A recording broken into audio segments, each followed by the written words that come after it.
Now, young people sitting exams should stop playing rugby due to the impact concussion could have on their ability to learn.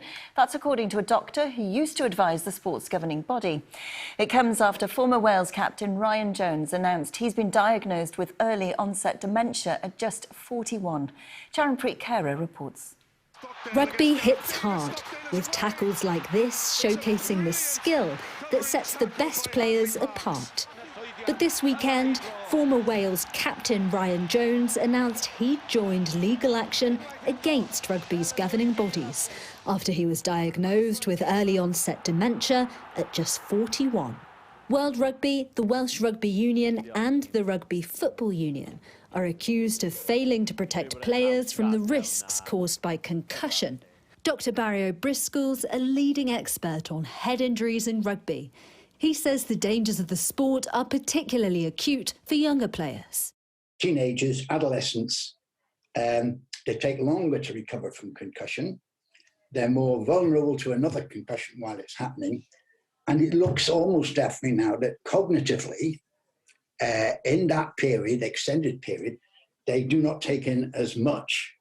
If they're doing GCSEs and exams at school and that, they've got to stop. If budding players do stop, then what does it mean for the future of the sport? And if they don't, then what does it mean for their own futures? I like tackling and, barging through other people. So even though it's given you concussion in the past, you still love it?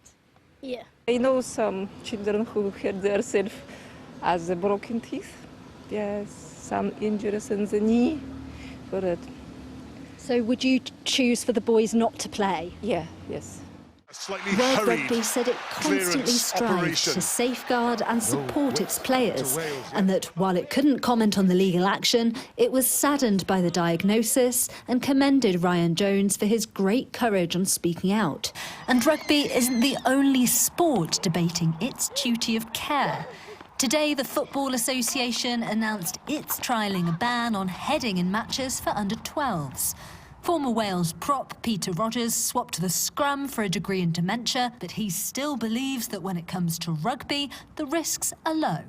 In football, you header the ball to score a goal, or you stand in a line to defend a free kick, and you can header it to defend your goal.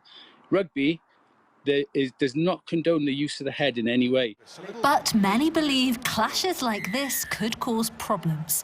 And as the number of former players raising their concerns grows, so too do calls for the sport to change.